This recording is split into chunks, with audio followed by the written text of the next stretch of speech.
Hey guys, AWD Code 43 here today with another car review for you.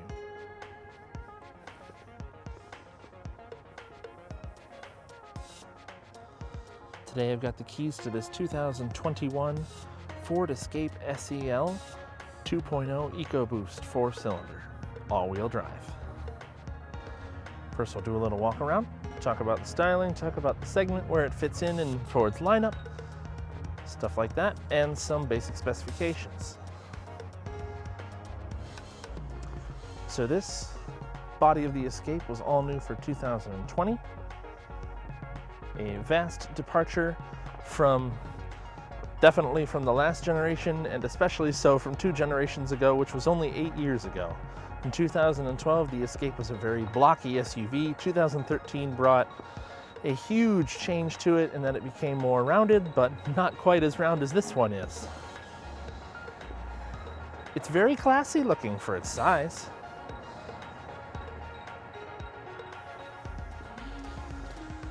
Nice flowing taillight line across the tailgate, and the Escape badge listed there. EcoBoost all-wheel drive badge. SEL trim. This one also has a tow package. I want to say it's rated for 3,000 pounds with this engine. And then it is a single exhaust from the turbocharger back. Out a muffler with dual exits, dual reel tips with smaller pipes inside. Your rear view camera is right here. Release for the tailgate is right here.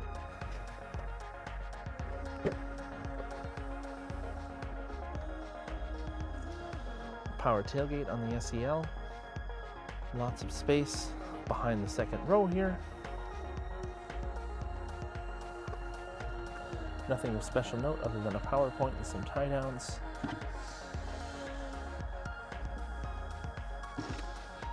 And a nice underfloor storage with your spare tire. Pardon any extra noise you're hearing. There's a semi-truck just off screen inspecting his trailer. Your cargo light is actually above you in this car, which is probably good for interior light. There's actually one over here as well, so you have a nice illuminated area when you're walking up to the car. And your power liftgate button. You have a handle here, but you have your power liftgate button right there. So, the Escape is Ford's compact SUV, and for 2021, lower than that is the subcompact Bronco Sport, as well as the Ford EcoSport, however you want to call it. It's really, really tiny. In comparison to this actually seems like a pretty sizable vehicle for being a compact. My point of reference is our 2015 Jeep Cherokee that we have at home. This is pretty similar to that, slightly larger in some dimensions that I definitely appreciate, since we have a little one as well, and he's in a rear-facing car seat. But we'll get to that in a bit. Competition would be, for example, Kia Sportage, Chevy Equinox, Toyota RAV4, Mazda CX-5, Volkswagen Tiguan, vehicles like that. Styling-wise, there's also this nice chrome bar that runs along the top of the windows from front to back. Interesting that it doesn't actually go all the way around the windows, but I like it, especially on this black car. I also like the wheel design. Split 5 spokes, machine face with black pockets. These Bridgestone tires are 225, 55, 19-inch wheels on this SEL trim. Wow. Well, they look good. They look very good on this car. Going around to the front, the headlights are large and wrap around the side of the vehicle. LED low beams, standard high beams. We'll check out the lights in a minute. And then a nice large open face grille with a chrome ring around it. I know you can also get adaptive cruise in these cars, as you can see this little block off plate down below where it would normally be fitted on titanium, which is the higher trim. So you have the SE, SEL, and titanium trims for the Escape. Again, apologies for background noise. There's a backhoe driving around now. This particular car has the 2-liter 4-cylinder EcoBoost engine, 245 horsepower, 250 pound-feet of torque, if I recall correctly. Lower models have the option of a 1.5-liter 3-cylinder EcoBoost, 180 horsepower, 190 pound-feet of torque. Fuel economy on this car, well, I can't tell you off the window sticker because this is a demo and doesn't have a window sticker. But if I recall, it should be something like probably 21 city, 29 highway, 25 combined, something like that. I'll make sure to note it here if that's not right. It is a front-wheel drive based platform for the all-wheel drive system. Yeah. And also standard pop-out fuel door with capless fueling. And then black roof rails on this model, but higher trims, I believe, get chrome ones, and you can get a sunroof on them as well. This one doesn't have it. And then the spoiler that runs off the back of the car. Has a really nice shape, it really does. It looks good from every angle. Nice job, Ford, nice job. Now we'll check out the lights. Also noting, this car has blind spot monitoring, as you see on the edge of the mirrors here.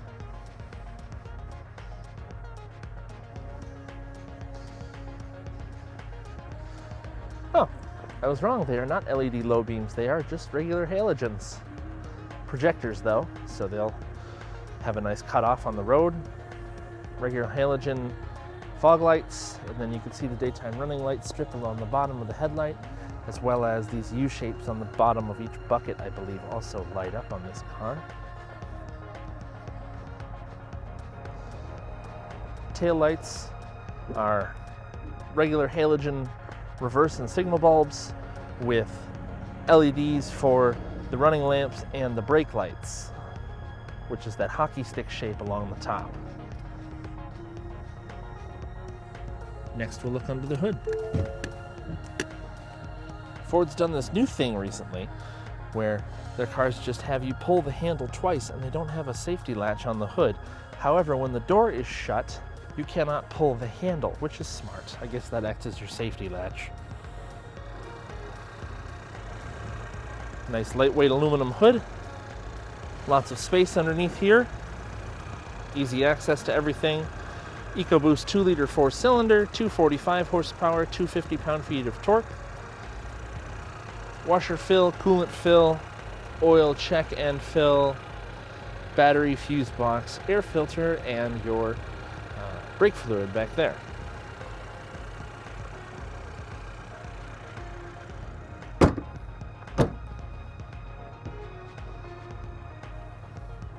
Next, we'll check out the interior, starting with the back seat.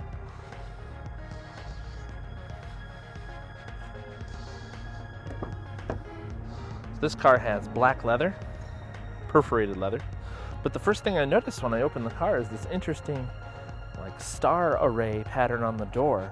You know, they're all little indentations. They're pretty interesting looking. It's a hard plastic, and it sounds like it, but it's tough. And it looks nice enough. You have soft touch for the armrests, chrome door handles and such. Seats themselves in the back row are pretty flat. Center armrest with cup holder, I am sure. Yep.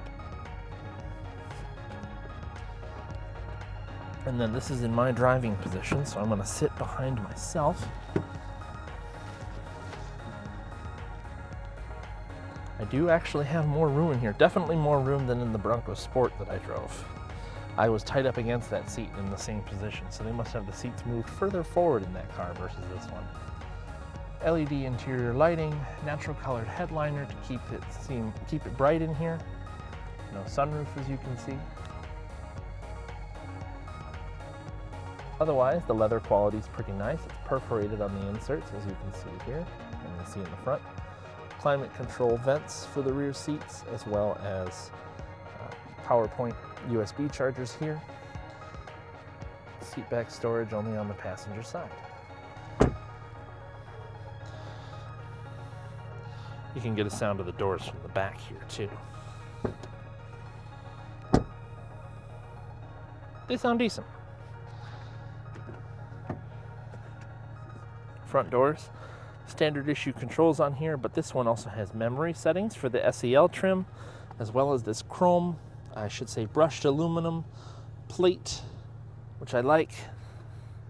And the same star array indentation pattern in the door plastic here. There is a higher level audio system for this car available, but this one doesn't have it. Then you have space for bottles and such in the door, lots of space there. Seat design is pretty typical Ford of today.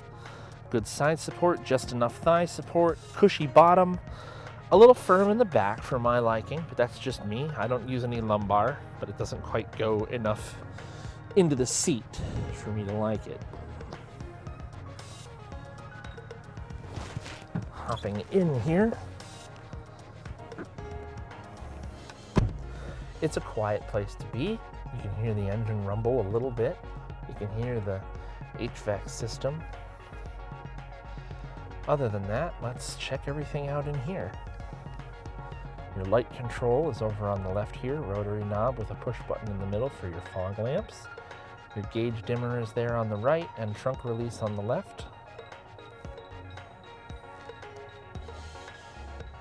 The gauges themselves are analog as far as coolant, fuel, speedo, and tachometer are concerned. But you have a little screen up top giving you vital information as far as your tripometer is concerned, some other things you can look at, your phone, your music, navigation, etc. Then you can actually customize the screen here as well.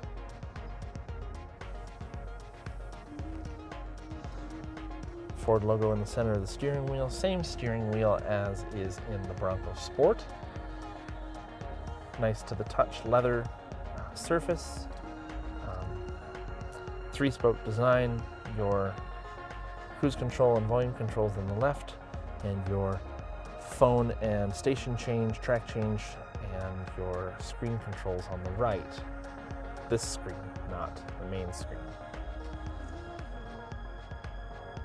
You also have paddle shifters back here, if you're feeling sporty. This is Ford's Sync 4 infotainment system. It reacts quickly, runs nice and smooth. This one has navigation as well. The navigation system and this whole infotainment system versus the one without navigation, this one runs a little bit slower, but not in a detrimental way. Then you have some hard buttons here. This gets to your sound menu, this turns the screen off, then you have your hard knobs for tune and volume. Hazard button down below, nicely integrated climate control vents all the way across. You also have this interesting aluminum brushed appearing piece on this part of the dash as well, but only on the right side, not on the left. Strange.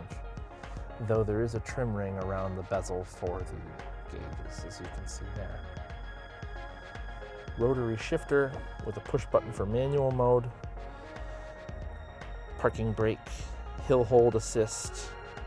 Your drive modes and your auto stop start button are down there. Grippers in the cup holders. A nice storage bin down below.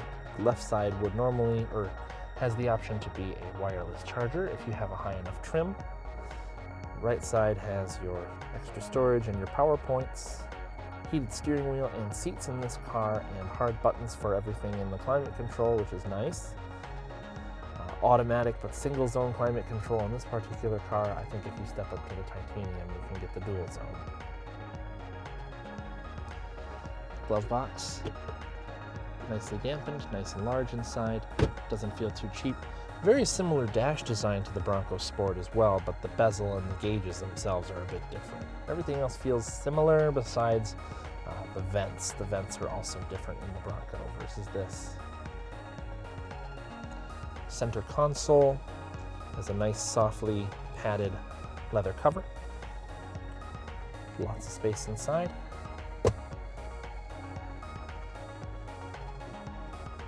Visors are large. well lit.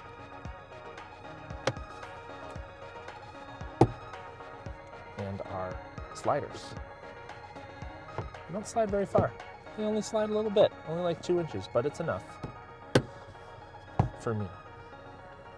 Sunglass holder in the top. Like I said before, LED interior lighting.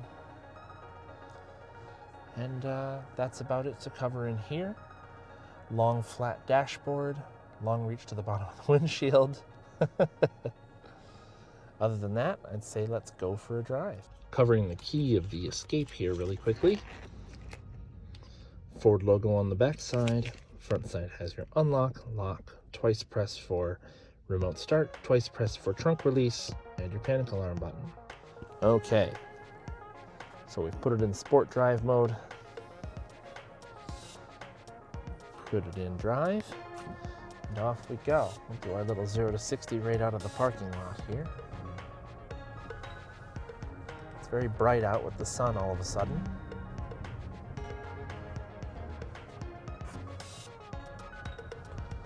Okay.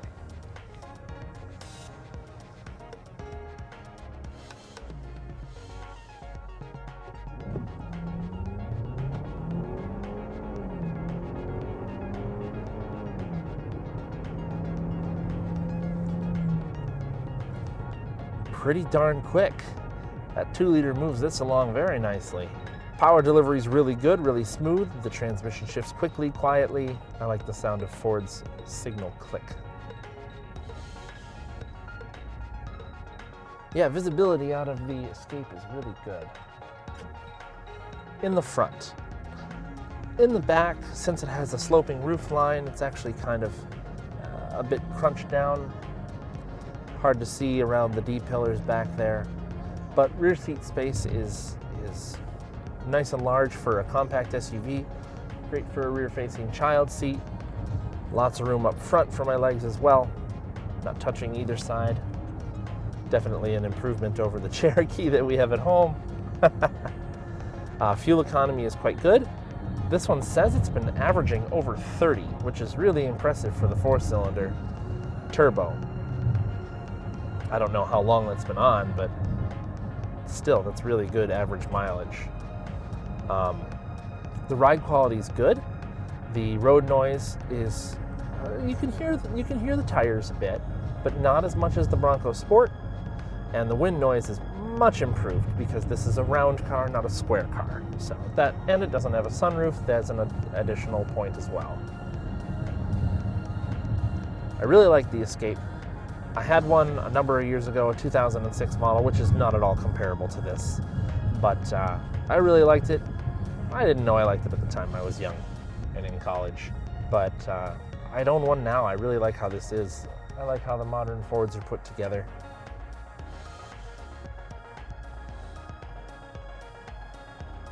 Other than that, I hope you guys are enjoying my videos.